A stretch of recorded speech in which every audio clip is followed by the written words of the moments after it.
This is your news source evening bulletin for today, Monday, the 16th day of October in the year 2023. I'm Gordon Mosley reporting, and here's what we're tracking tonight. The preparation works for the construction of the new $260 million bridge across the Marara River is moving apace, according to the Ministry of Public Works Permanent Secretary Vladimir Posad. Posad made a disclosure as he appeared before the Public Accounts Committee at the public buildings today to respond to a number of issues raised in the report of the Auditor General for the year 2019 in relation to the Ministry of Public Infrastructure, as the ministry was known then. Works are moving apace on the new Demerara Harbor Bridge river crossing. As it is right now, the company is setting forth or putting in place what is called their temporary work bridges, and that will be used for the setting up and the piling system that has to go in place. It was also explained that steel piles, which are currently being imported from China, are being used to build the temporary bridges. Posad said as the piles arrive in the country, they are being installed. Additionally, the company is already have locations set up both on the West Bank and also the East Bank in terms of a landing facility and operational yard. The 4-lane high-span bridge is being constructed by JV China Railway Construction Corporation in partnership with the China Railway Caribbean Company. In 2019, the Auditor General, Deodat Sharma, had flagged the payment of $100 million for the project. It was explained that while the sum was allocated in 2019 by the National Assembly, it was not until 2020 that the Demerara Harbor Bridge received the funds in breach of the Fiscal Management and Accountability Act. The COVID-19 pandemic and the restrictions that followed were blamed for the delay in the payment. The issue has since been resolved. More news coming up in just a moment.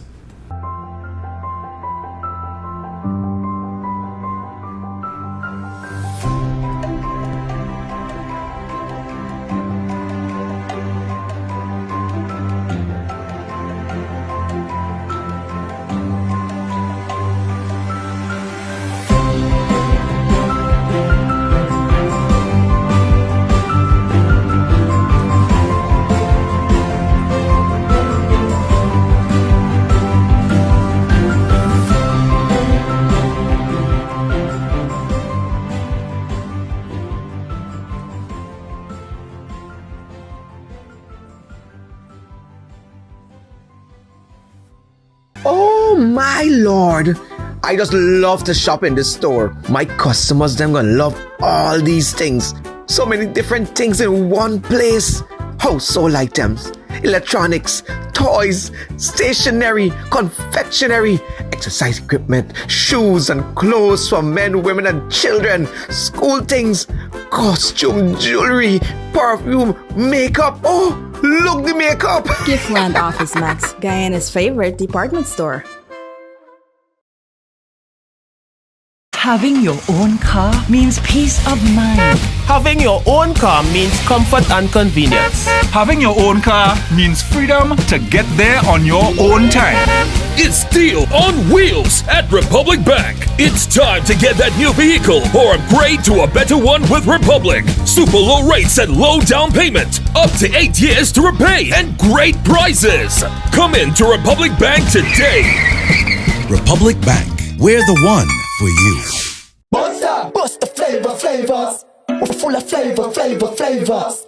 Bust the flavors, that my crave for. We're full of flavors. Tell your neighbors about the bust the flavors. Grab a bust the flavors. Yeah, thirst buster, grab a buster. Bust the flavor, taste the savor. Buster, bust the flavors. Buster, bust the flavors.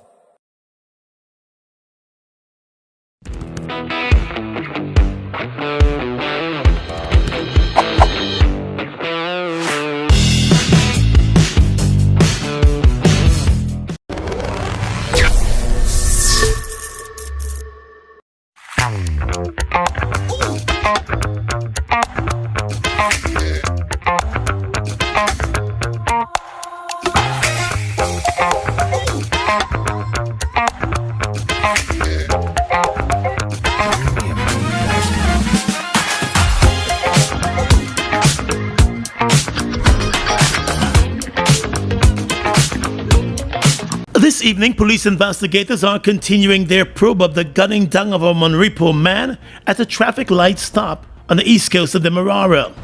A night out partying for a Monrepo couple ended tragically on Sunday morning when 42-year-old Kemal Khan was shot dead on his motorcycle as he waited for the traffic light to change on the Ogle Access Road on the east coast of Demerara.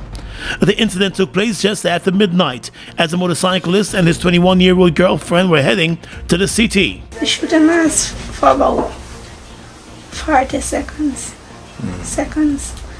And after the gunshot stopped, he dropped. And I dropped with him because I was holding on for the both we drop off the bike. He fell on the ground with the bike and everything. And the car turned for the line top and started to speed off. I stand up and I watch the car and then I go back to here and I see he get gunshot in his head and the blood keep pitching out. He started bleeding out and he had he fall on his face. Go went on the road and so come and move the bike off and carry it in the car and I fly down on the road. Motionless, he didn't say a word or nothing. Nothing come out him out. The girlfriend speaking there, she asked that her identity not be made public.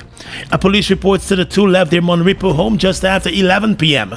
and after visiting two bars on the east coast of Demerara where they consumed beverages, they decided to head to the city to continue the bar hopping. The report stated that as Khan with his girlfriend at the back of the motorcycle pulled up at a traffic light at the Ogle Access Road, a tinted silver car pulled up alongside them and one of the occupants of that car opened fire on the couple.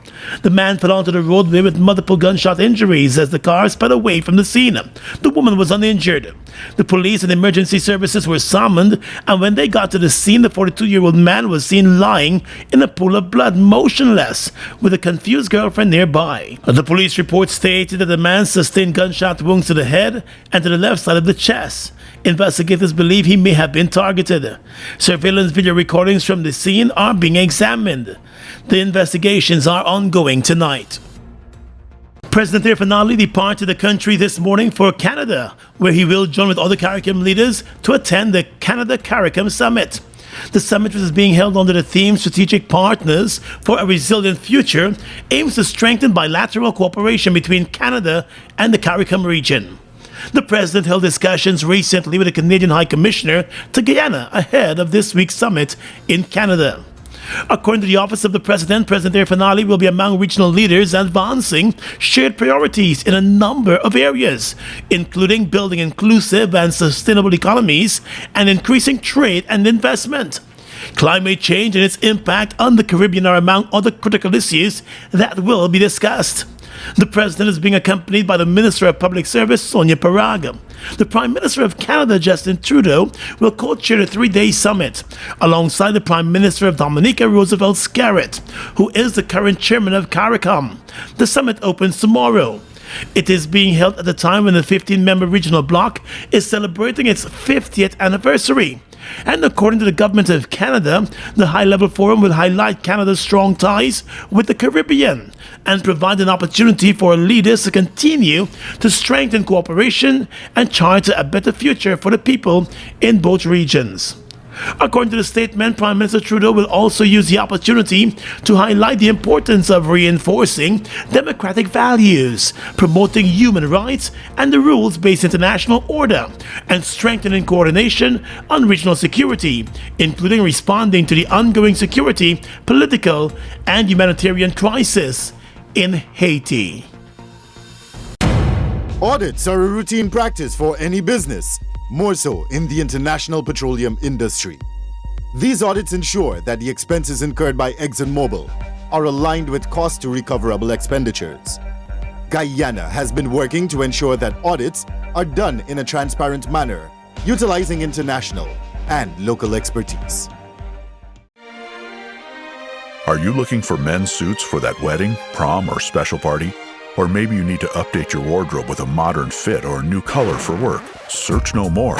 Because John Lewis Styles is the perfect men's suit store. Come see us on Waterloo Street, and our friendly staff will help you choose the perfect size, color, and fit. Complement that suit with a stunning shirt and tie, matching bow tie and suspenders, cufflinks, or even a pair of shiny dress shoes. You will love the way you look. John Lewis Styles. Simply different.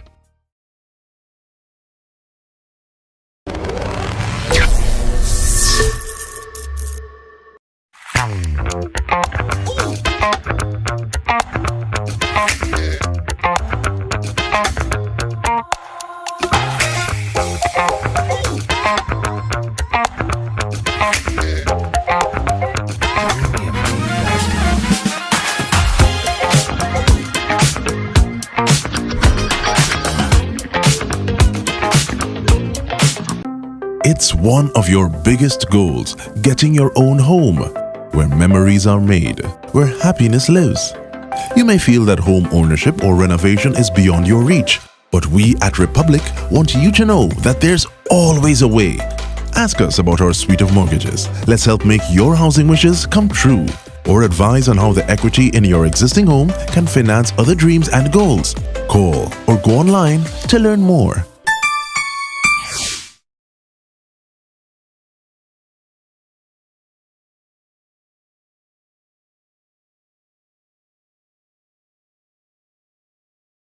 The Public Accounts Committee today expressed grave concern over what it called the manipulation of the procurement system and the handling of a number of projects as it scrutinized the public accounts of the Ministry of Public Infrastructure for the year 2019, based on the Auditor General's report. Among the contracts flagged was a contract for the delivery of an 825 kilowatt generator at a cost of $40 million for the Guyana Utilities Company under the Hinterland Electrification Program. Member of Parliament Dharam Kumar Siraj, in expressing concern, said although the initial process to procure the generator was nullified by the National Procurement and Tender Board on the grounds that the recommended supplier did not meet the criteria, some $38.5 million was transferred to the Power Producers and Distributors Incorporated for the acquisition of the generator from the same contractor who was flagged. It is also further noted here that the Power Producers and Distributors Incorporated acquired the generator from the same supplier that was initially recommended for the contract, but who did not meet all the requirements, and the process was annulled. Turning to the Auditor General's report, MP Siraj said that the tendering process was a deliberate attempt to avoid a fair and transparent procurement process. And weighing in on the matter, Member of Parliament Vishwa Mahathir said the former Permanent Secretary Kenneth Jordan should be made to appear before the Public Accounts Committee to explain why a contractor who was flagged by the Procurement Board was used to supply the generator. Citing another case, MP Mahathir said based on the Auditor General's report, it took one contractor well over 20 months and 5 extensions to supply a project. Contract was entered into on the 20th December 2018. 4.866 million paid on 1st of April 2019. 5 extension granted. The contractor cited delays by his suppliers, more recently the restrictions imposed by COVID-19 pandemic. But just to remind everyone that the first case of COVID happened for us in 2020. MP Mahathir directed the committee's attention to the acquisition of spares for the Maritime Administration Department also. If we have a contract, obviously it would have been in relation to bidding process. And here you're signing a contract for $351 million, obviously through a competitive process. But shortly after that, you gave a variation of more than the contract sum.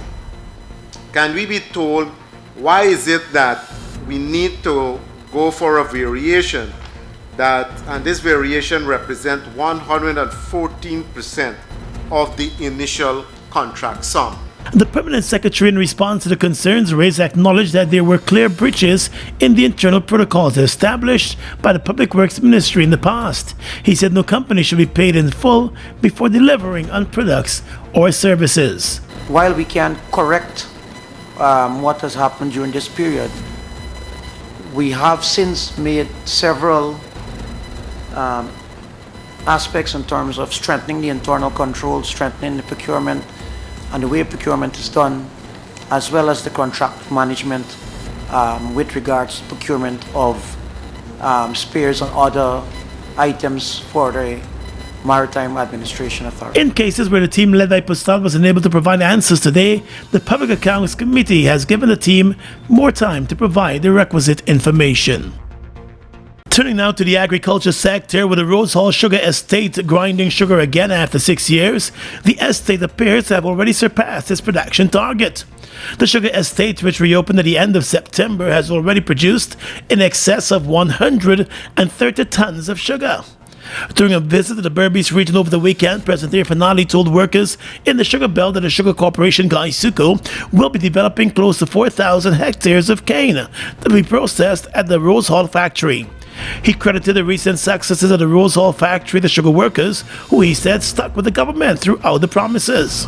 But I want to assure you, never again! Never again!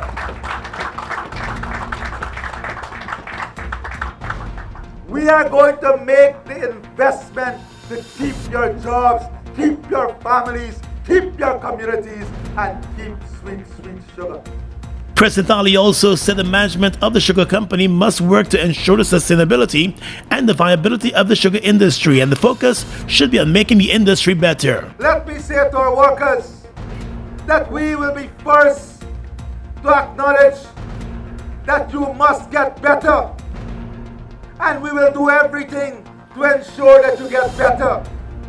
We will not neglect you, but you also must be aware that together we have to ensure that this industry also gets better. According to the president, Guyana's sugar industry will also play a crucial role in reducing CARICOM's food import bill. The region has set itself an ambitious target to reduce its food import bill by 25% by the year 2025.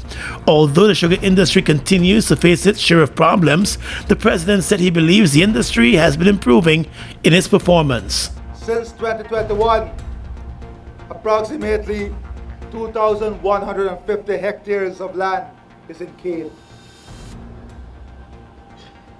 2,150 hectares of land is back in cane. Oh, how sweet are the plants to produce sugar. I thank the workers, the union, for this task. But there is still greater work ahead of us. 40% of this, 1,480 hectares of land today remain with overgrown bush, more like forest, that we have to find money to clear, reorganize, and put back into production. Since returning to office, the government has spent over $60 billion on the state-owned sugar company, with hopes of turning the industry around.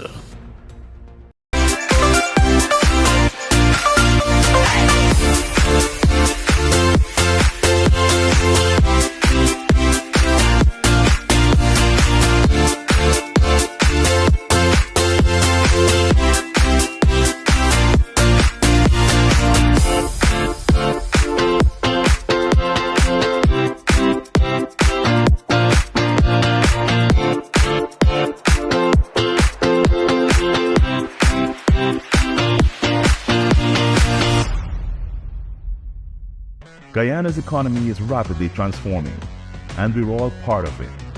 Guyoil is at the forefront of this development by providing reliable and efficient energy and supporting community development from the very core.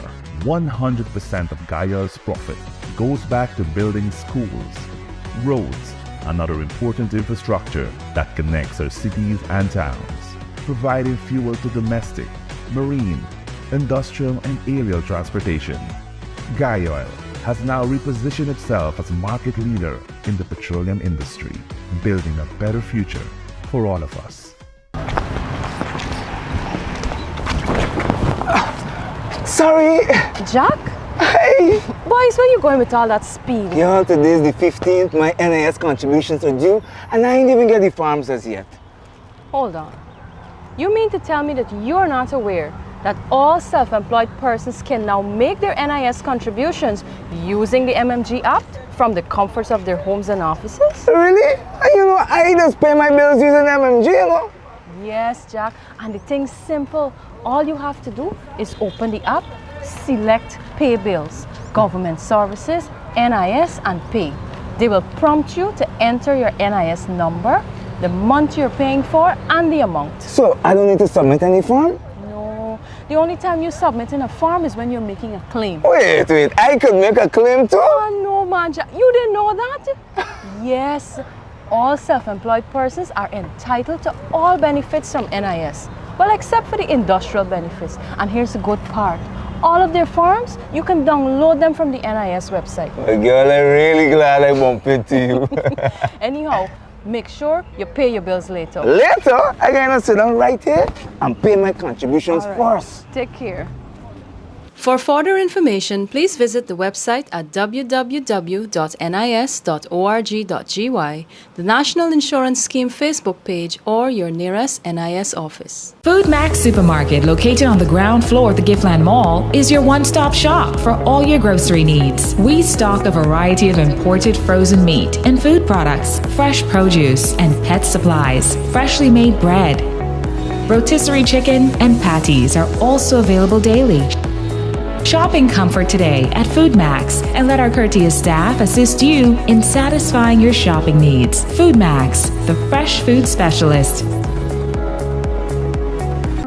It's one of your biggest goals, getting your own home, where memories are made, where happiness lives. You may feel that home ownership or renovation is beyond your reach, but we at Republic want you to know that there's always a way. Ask us about our suite of mortgages. Let's help make your housing wishes come true. Or advise on how the equity in your existing home can finance other dreams and goals. Call or go online to learn more. Look who's in the mix now. The new Buster Soda Water. 0 calories, 0 sugar, 0 artificial flavors. 100% refreshing. Taste Buster Soda Water today. Buster Soda Water, now available for only $120.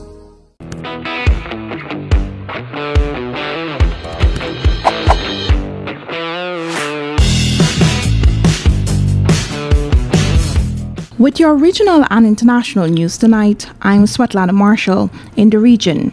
Businessman Daniel Noboa, 35, will become the youngest president in Ecuador's history after winning Sunday's runoff, according to the BBC.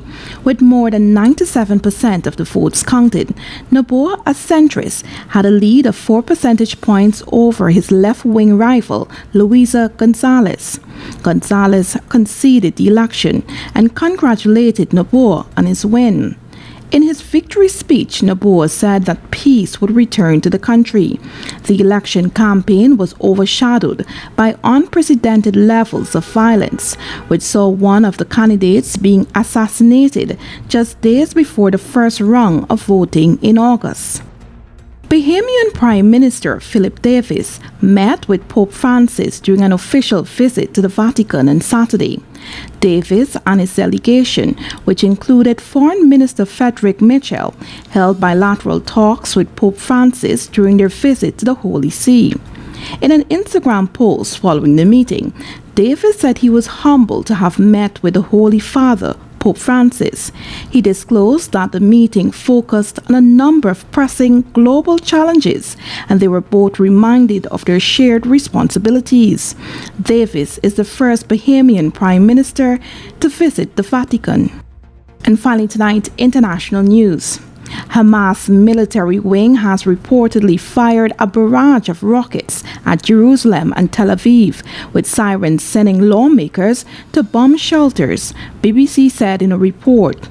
According to the report, UNAID Chief Martin Griffiths said Gaza's health system and hospitals are collapsing before their eyes, without water, fuel, and medical supplies. The Rafah crossing from Egypt into Gaza has been hit by an airstrike. However, the extent of the damage is unclear.